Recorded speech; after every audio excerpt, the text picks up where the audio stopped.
کھیت کا رخ کرتے ہیں یا فیکٹری کا یا دفتر کا، کوئی بھی ناکام نہیں ہونا چاہتا۔ ان ساری مثالوں سے میں دوبارہ یہ جملہ عرض کرتا ہوں کہ کوئی آدمی ایسا تلاش کرے جس کو اللہ نے عقل دی ہے اور وہ ناکام ہونا چاہتا ہو، ایسا نہیں۔ ہر شخص کامیاب ہونا چاہتا ہے، البتہ طریقہ کار مختلف ہو سکتا ہے۔ اب اللہ تعالیٰ کے بارے میں ہم نے بات کی کہ اللہ تعالیٰ ہمیں ناکام دیکھنا چاہتے ہیں یا کامیاب دیکھنا چاہتے ہیں، تو وہ قرآن مجید کو کامیابی کا ذریعہ بناتے ہوئے اس میں کامیابی کا طریقہ بتاتے ہیں۔ یہاں یہ بتایا جا رہا ہے قد افلح، پس وہ کامیاب ہوا، پس اس نے فلاح پائی۔ من تزکا، جس نے تزکیہ کر لیا۔ وہی میں عرض کرتا ہوں یہ تزکیہ کیا ہوتا ہے۔ اگر آپ کسی ایسی زمین کو دیکھ چکے ہوں جس میں جھاڑیاں ہیں، کانٹے ہیں، خود رو پودے ہیں، اور اس میں آپ کو اچھی فصل گندم یا چاول کاشت کرنا چاہے تو اس کو صاف کیے بغیر، جھاڑیاں نکالے بغیر آپ اس میں بیج نہیں ڈالتے۔ پہلے اس میں جو جھاڑیاں اور کانٹے اور خودرو پودے ہوتے ہیں، جڑی بوٹیاں ہوتے ہیں، وہ نکالتا ہے کسان، زمین کو صاف کرتا ہے، پھر تازہ بیج ڈالتا ہے۔ اب تزکیہ کیا ہوتا ہے کہ انسان کے دل کے اندر کئی ناجائز چیزیں ہوتی ہیں، خواہشات ہوتی ہیں، حقوق و شبہات ہوتے ہیں، منفی رویے ہوتے ہیں انسان کے دل میں۔ اور تزکیہ کیا ہوتا ہے کہ ایمان وہاں جڑ پکڑتا ہے جہاں دل کو ان ناجائز چیزوں سے پاک کر دیا۔ اللہ تعالیٰ نے جو دل بنایا ہے، یہ بات غور سے سمجھنے والی ہے، اس کو اندر سے پاک کرنا، اس میں کام ہے۔ اللہ فرماتا ہے قد افلح من تزکا، اپنے آپ کو اندر سے پاک کرنا، اپنے دل کو پاک کرنا۔ اب یہ جو دل ہے، اس کے بارے میں قرآن مجید نے بھی اور جناب محمد رسول اللہ صلی اللہ علیہ وسلم نے بھی یہ تعلیم دی ہے کہ دل میں اچھی باتیں بھی ہوتی ہیں اور بری بھی ہوتی ہیں۔ انسان کا دل ہے نا، فرشتے کا نہیں ہے، اور نہ یہ نبی کا دل ہے، ہم انسان ہیں۔ ایک لہر اس دل میں آ رہی ہوتی ہے کہ ہمیں کوئی چیز نہیں دیکھنی، دوسری لہر آ رہی ہوتی ہے کہ دیکھ لیں۔ ایک خیال آ رہا ہوتا ہے کہ نماز کی بڑی پابندی کرنی ہے، اور دوسرا خیال آ رہا ہوتا ہے کہ پڑھ لیتے خاص طور پر پاکستان میں، یہاں تو ڈنڈا ذرا تگڑا ہے اور ماحول اچھا ہے۔ اللہ تعالیٰ اس ماحول کو سلامت رکھے، میں خود یہاں آ کر خوش ہوتا ہوں ہمیشہ، لیکن پاکستان میں ایسا نہیں ہے۔ دل میں اچھی باتیں بھی پیدا ہوتی ہیں، بری بھی، اس کے لیے کسی اور شخص سے پوچھنے کی ضرورت پڑی نہیں ہے۔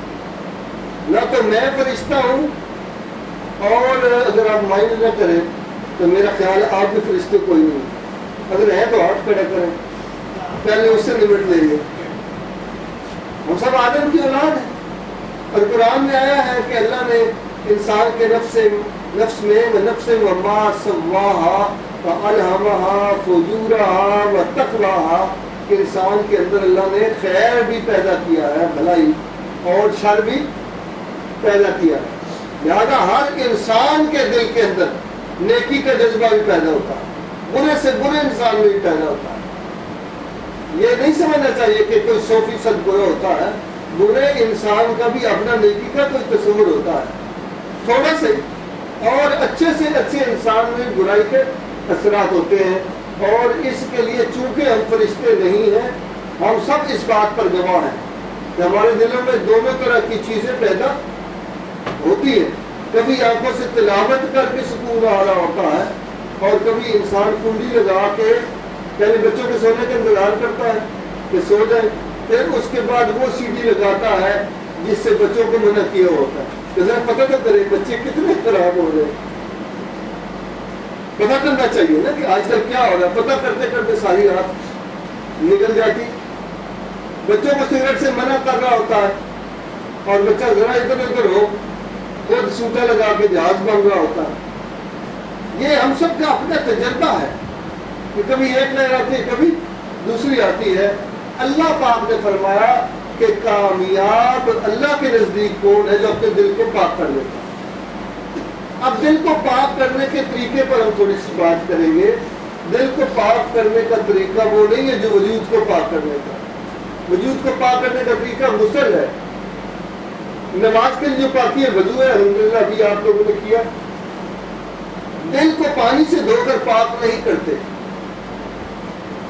دل کی پاکی کا کچھ اور ذریعہ ہے، اور وہ ان آیات میں جو میں نے پڑھی ہے اللہ پاک نے بیان فرمایا ہے، جس سے دل پاک ہوتے ہیں۔ دل میں جو گناہ کی جھاڑیاں اور کانٹے ہیں وہ ختم ہو جاتے ہیں اور نیکی کے پھول کھلتے ہیں۔ لیکن اس کی تفصیل میں جانے سے پہلے اگر میں آپ کو بتاؤں کہ دل ہوتا کیا ہے تو آپ پہلے ہی والے دل ہیں۔ آپ کے دل تو ہمارے پاس ہے، ہم صبح اٹھتے ہیں تو شام تک کئی دفعہ خود کہتے ہیں کہ میرا دل یہ چاہتا ہے، ہم نے کہے تو دوسرا کہہ رہا ہوتا کہ میرا دل یہ چاہتا ہے اور میرا دل نہیں چاہ رہا، میرے دل میں یہ خواہش ہے۔ آپ کے دل میں کیا ہے؟ ہم سب یہ بات کرتے ہیں اور ہم سب اس بات کو جانتے ہیں کہ اگر انسان کے ہاتھ نہ رہے، اللہ نہ کرے تو وہ زندہ رہتا، کان نہ ہو تب بھی زندہ رہتا، خدا نہ خواستہ آنکھیں نہ ہو تب بھی زندہ رہتا ہے، ٹانگیں نہ ہو تب بھی زندہ رہتا ہے، زبان نہ ہو زندہ رہتا ہے، حتیٰ کہ انسان کا دماغ نہ ہو تب بھی زندہ رہتا ہے، لیکن دل نہ ہو تو زندہ۔ یہ اچھا ہے آپ یہاں کام میں مصروف ہو رہے ہیں، دل سنبھال کے رکھا ہوا ہے، دل کی بڑی حفاظت کرنی چاہیے۔ سب سے قیمتی چیز دل ہے۔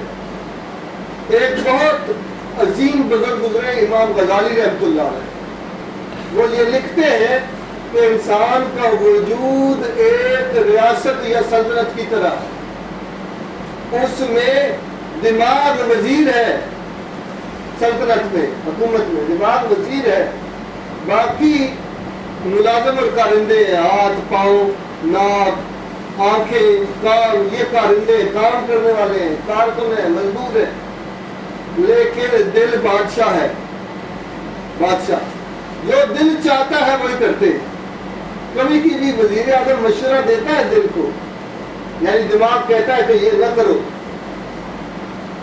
اور دل کہتا ہے میں نے کرنا ہے، ایک کشمکش ہوتی ہے، دل کچھ کہہ رہا ہوتا ہے، دماغ کچھ کہہ رہا ہوتا ہے، اور جو ذرا پڑھے لکھے ہوتے ہیں وہ کہتے ہیں میں ذرا ڈبل مائنڈیڈ ہوں۔ ہم نے سنا ہوگا ڈبل مائنڈیڈ ہوں، اصل میں دل میں اور دماغ میں کشمکش ہو رہی ہوتی ہے۔ ڈبل مائنڈیڈ کوئی نہیں ہوتا، وہ دماغ کو سوچ تو نہیں چڑھ جاتی کہ موٹا ہو گیا ڈبل ہو گیا، وہ اتنا ہی رہتا ہے، لیکن دل میں کوئی خواہش پیدا ہوتی ہے۔ میں آپ تو قابل احترام بڑے لوگ ہیں، بچے چونکہ یہاں نہیں ہیں تو بچوں کی مثال لے لیتے ہیں۔ ایک مٹھائی کی دکان ہے اور بچے کا مٹھائی دیکھ کر فوراً دل چاہتا ہے کہ فٹافٹ اٹھا لے، یا کھلونے کی دکان ہے وہ اٹھانا چاہتا ہے، دل میں خواہش پیدا ہوتی ہے۔ دل تو بادشاہ ہے۔ وزیر اعظم صاحب اگر بچے کے دماغ میں کچھ تربیت کی گئی ہے، وہ اسے کہتے ہیں کہ وہ اٹھایا تو وہ کہیں گے چور، ٹھیک ہے، اور وہ اس وجہ سے رک جاتا ہے، اور اگر دماغ میں یہ بات نہیں آتی تو اٹھا لیتا ہے، پھر اس کی جگہ بھی اس کی والدہ روکتی۔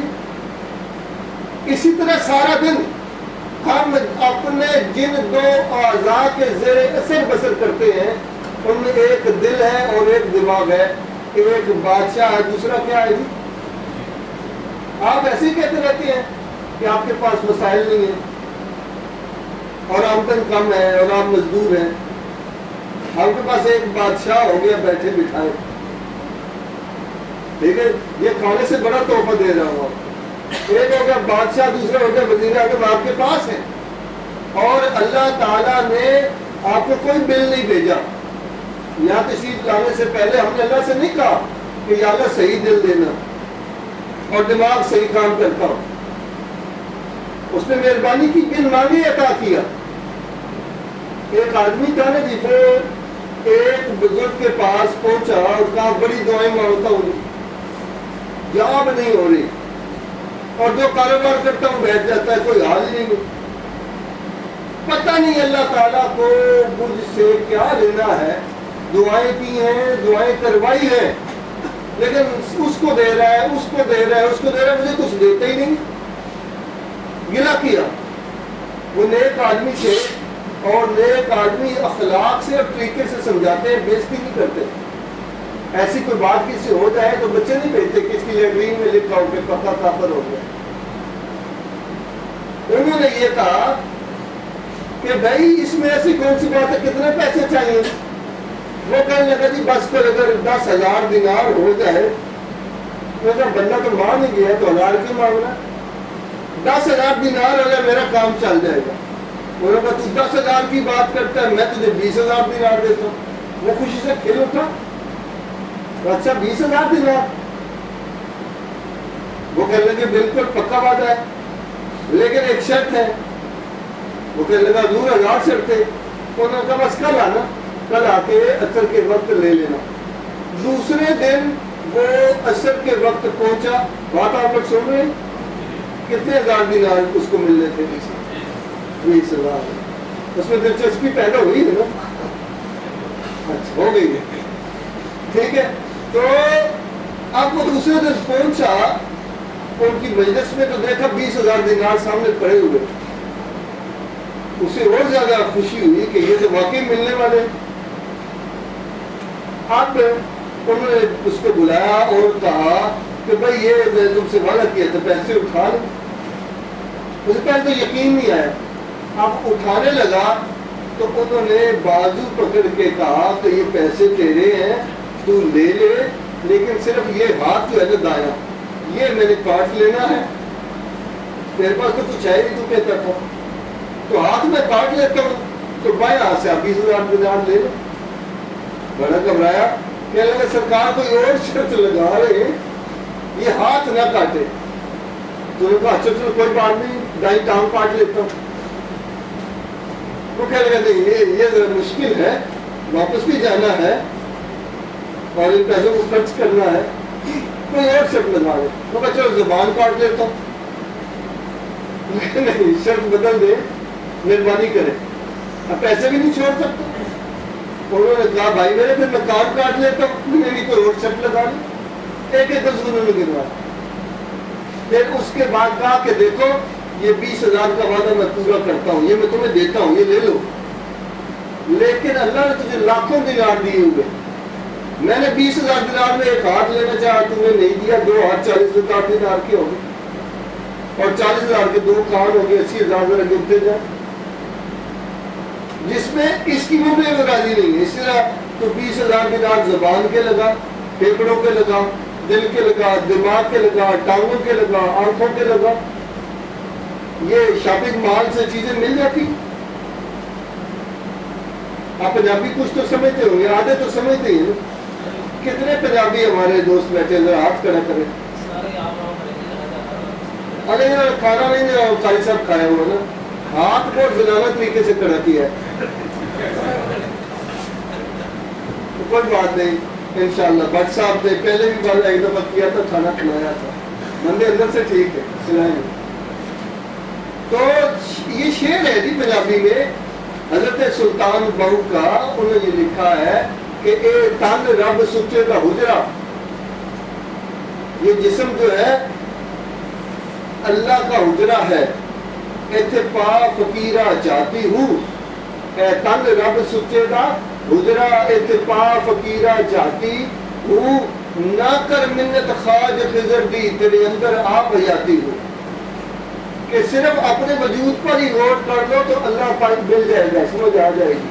وجود میں ہاتھ, پاؤں, کان, ناک, وزیر اعظم صاحب اور بادشاہ سلامت, یہ تو بڑی چیزیں ہیں.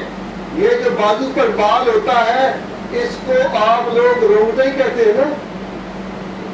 تو آپ کے بازو پر کسی اور کا رونگٹا تو نہیں لگا ہوا, آپ کا اپنا ہی ہے نا.